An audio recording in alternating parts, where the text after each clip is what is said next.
A little over a year ago, I went out and bought this so-called e-waste laptop from my old local dump for a grand total of $34. The laptop itself looks shockingly decent with no cracks or any missing keys, and it does indeed power on. However, there's a reason why these machines flood landfills and dumps. We're going to talk about crappy e-waste laptops like these and explain why they suck, and how most of them get abandoned by manufacturers in as little as 2 years, and then we're going to try and game on it. So let's get started. The e-waste laptop we're dealing with today is the Acer Aspire 1, which was released in 2017. Now at first glance it does look pretty unassuming, literally like one of them old budget laptops that barely made it off shelves before being dumped away. The build quality is actually pretty good. I really like the blue colour accent it's got, and the laptop doesn't actually bend that much either. This Aspire lies under one of the more higher end e-waste laptops, so it's basically still but it feels better. In fact, this thing feels more sturdy than my HP laptop, and my HP laptop literally feels as if it's about to fall apart anytime I hold it. Now I can assure you, I have seen worse. There's laptops out there like the HP Stream, which I literally put together with the cheapest plastics known to mankind, while also carrying terrible performance, which reminds me, what does this Aspire pack? It uses the classic Intel Celeron N3350, a somewhat okay processor from 8 years ago. It packs 4GB of memory, which is certainly not great for 2025, however it would have been great for 2017. And to conclude, we're rocking 32GB of eMMC storage, which is pretty much the bare minimum to install Windows, and this is something we're going to talk about later on. Now how about ports? On the left side we've got a Kensington lock, an Ethernet and HDMI port, which is actually pretty surprising, a USB 3.0 port and an SD card slot. And on the right we've got a DC charging port, 2 diagnostic lights, 2 USB ports and a headphone jack. Okay, now that we've got that out of the way, let's begin to tinker around with this laptop. And let's find out if it is actually worth just chucking away in the bin. Whoa. Alright, well starting off already, that display isn't actually all that bad. I'm literally making assumptions right now, but this looks like a 1440 by 900p display, which isn't actually all that bad. I think it's okay for a laptop like this. Once again, it's a more higher end e-waste laptop, so you are gonna get some good things and some bad things at the same time. Man, remember when laptops used to have stickers on their palm rests? That's really nice. It's just showing the specs and all, but apparently we had a blue light shield, which is pretty interesting. 1TB of OneDrive storage, which is pretty nice, and Office 365 for 1 year. Alright, so I've just logged in and I've already realised that this display is quite dark. Alright, well that's probably the wrong way to phrase that, but the brightness doesn't really go all that high. What you're looking at right now is the max brightness for this laptop display. So if you've watched my Intel Compute Stick video, this wallpaper will seem quite familiar to you. This wallpaper was only present on Windows versions below Windows 10's May 2019 update, which indicates that this version of Windows 10 must be pretty old. So let's go ahead and check out WinVer. Holy crap, Microsoft Windows version 1709. Dude, this version of Windows 10 is nearly 10 years old. That is actually insane. The Intel Compute Stick, however, came with Windows 1709. This will probably shock you, but this Windows version is older than the laptop itself, which is pretty crazy. I honestly don't know what to say about that, because this leads me on to my next topic. So I've talked about this before on my Intel Compute Stick video about how these things just go to waste due to this one issue, and this one issue is the storage on these laptops. So I mean, as you can see here, this thing runs a very old version of Windows. I mean, the Windows version itself is older than the laptop. And as you can see there, our 32GB of eMMC storage isn't doing very well. We've literally got a gigabyte free. I mean, that entire block is just Windows stuff. But yeah, it's pretty self-explanatory, but these things go to dumps and stuff like that. They go to e-waste centers, and it's primarily due to one reason. They no longer have the storage to compete with new Windows updates. However, there is a remedy to this, but I'll explain at the end of the video when we reach our conclusion. Windows updates get so big to a point where the actual storage just cannot contain the updates anymore. So they end up staying on these old versions of Windows and then they just die, I guess, with the lack of security updates and all that. Now you're probably wondering, how am I gonna get apps to work on this thing? How am I gonna get games to install on this thing? Good question. Well, the answer is simple. We're gonna have to use a USB drive. A USB drive will probably be the only way to get more storage on this thing. Alright, well the first thing I'm gonna do for gaming is install Steam because I want to play Half-Life 2 on this. And so far I can assure you this thing is a lot more faster than the Intel Atom in our Intel Compute Stick. Alright, let's go ahead and install Steam. Now I do have a concern. This might not run due to how old this thing is. Okay, well I've just went into File Explorer because I accidentally downloaded the Steam installer 2 times and I think the system's just locked up. Oh, there we go. Okay, I don't know what happened there. God, this thing is slow. Okay, I was gonna go back into File Explorer because our USB drive needs initializing and now it's not working. Alright, well I can confirm Steam does indeed run on old Windows, which is great because we can now install Half-Life 2. However, we're not going to install it on our internal storage because, as you can see, Steam needs 446 megabytes of storage and we only have 1 gigabyte left. We're going to have half a gigabyte left if we install Steam, and Windows doesn't really run particularly well with low storage, so I think we'll install Steam on our external USB drive. Alright, and we'll give it a sec, and there we go. Okay, so we're finally in Steam and Half-Life 2 takes over about 8 gigabytes. So let's go ahead and install that to our 64 gigabyte USB. Right, and we'll let that download. Alright, and after about 15 minutes, we finally got the game installed. So let's go ahead and press play. Holy crap, it is really loud. Let me put the volume down. Alright, that is a lot better. Okay, well starting off already in the main menu, that Combine soldier that was walking right there, and these NPCs, they're not stuttering or anything. I think it's running at like a stable 45 FPS. Okay, well I've just realized that this is a 1366 by 768 display. Right, well these are the settings. They're pretty much at the highest. Let me enable motion blur. And I'll keep the anisotropic settings to bilinear. Right, let me hop into a random save here. Whoa, okay, so it's not running all too bad. Wow, this game holds up so well. I've just forgotten that this game is from 2004. So obviously, it will run perfectly fine on older hardware. This is a very easy game to run.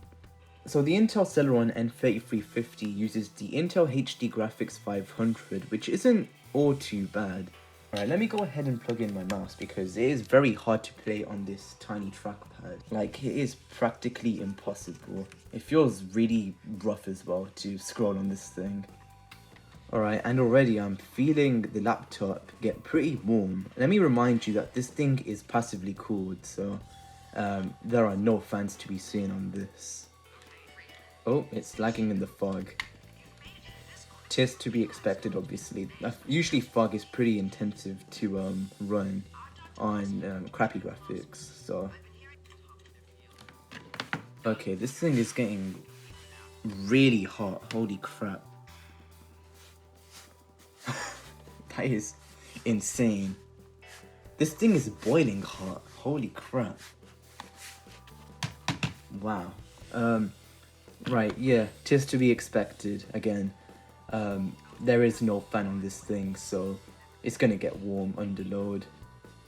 Alright, so one of you guys in the comments taught me a way to get the FPS counter to run on Half-Life 2, or the source engine. And so I gotta enable the developer console. Alright, and in the source console, you gotta type CL underscore show FPS. And let's set that to 1. Alright, and then it shows you FPS there, that's pretty nice. Alright, so we're getting like 30 FPS in the game. I think it's got VSync enabled because it's only running at 30 FPS. It's like not exceeding anything over 30 FPS. Alright, that's pretty odd. Alright, well there's no VSync of some sorts enabled, so I guess it's just capped to 30, which is pretty weird, but I guess it will do for this.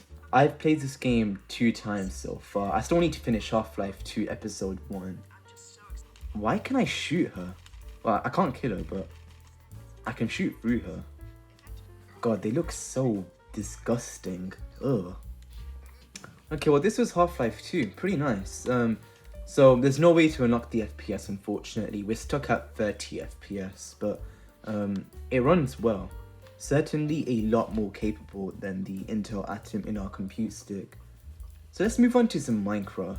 So of course, since we're running Windows version 16.09, we're not going to be able to get the latest version of the Minecraft launcher running on this thing. So instead, we're going to have to install an alternative launcher, or an alternative download of the Minecraft launcher.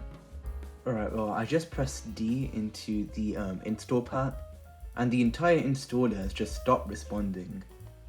Wow, okay, I think I'll just restart the oh, okay. Alright, well, we can't change the install path because it doesn't pop up in the dialog menu. So, yeah. Alright, now let's go ahead and download the latest release of Minecraft. Now, unlike last time, we couldn't really download Minecraft 1.21.4, which was the latest release, because our version of Windows was 32-bit. Unlike here though, we've got a 64-bit install of Windows, so we'll be able to download the latest release of Minecraft. Okay, well, we've already encountered our first issue. We don't have enough disk space to play Minecraft 1.21.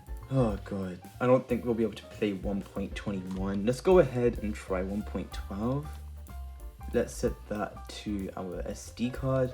Alright, well this is unfortunate. I don't think the game will run on this. There's apparently no space on the device. Now I'm setting the game path installation to the USB drive, but I think it needs space on the eMMC storage, and unfortunately we don't have a lot of space to work with on this thing. Wow, we've got 0 bytes left out of the 28 gigabytes that we've been blessed with on this laptop. Okay, well, there's unfortunately not a lot we can do about that. So I guess we can't play Minecraft on this thing. Look, I'm really sorry guys. I was looking forward to playing Minecraft on this thing, but I guess it's not happening in this video. So I guess I'll try and make it up with some Dreamcast emulation. We're gonna try play Sonic Adventure 2 on this. If you can't tell, the Dreamcast is indeed my favourite console. Which reminds me, if you want to see some Dreamcast videos, definitely let me know, because I've got a Dreamcast and I really want to use it. And I definitely want to cover it in a video, but I'm not sure what to make a video on, but I'll definitely make a video soon with it. So let me know if you guys want to see that. Alright, so we're finally into Redream with our Sonic Adventure 2 CGI, so let's see how this performs. Man, I love the OST of Sonic Adventure 2. To be honest, I think it might just be one of the best OSTs of all time, honestly. What the hell happened to the audio? I hope you guys heard that. It started like cutting out. Jeez. That was a very odd glitch. Alright, let me skip the cutscene.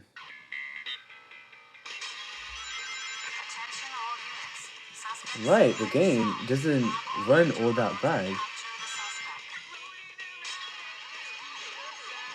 Yup, it runs perfectly fine. I mean, this is to be expected. The Dreamcast is fairly easy to emulate.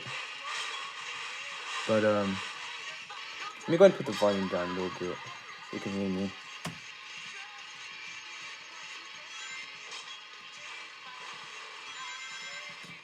Oh, I forgot to jump there.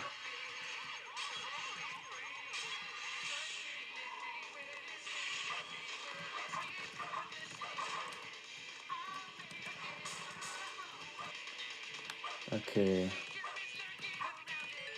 Alright, we hit the checkpoint. Nice.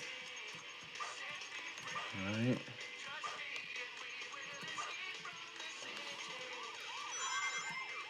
And I thought that was the end for a sec. God, yeah, this thing does not run well under passive cooling. I can feel it getting hot right now, like it is really warm. A lot of these things are cooled under a sheet of copper, so obviously thermals will suck. do the homing attack and... Okay, I just fell. I was gonna do a homing attack there. Okay. Right. Let's see if we can escape that truck. I remember first playing this game and I thought I had to run into the truck to drive it. I was so dumb back then.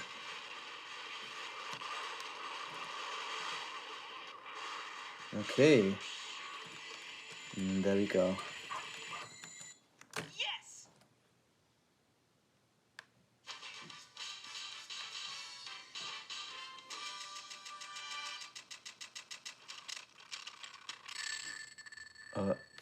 Okay, when it saves, I think the game starts glitching.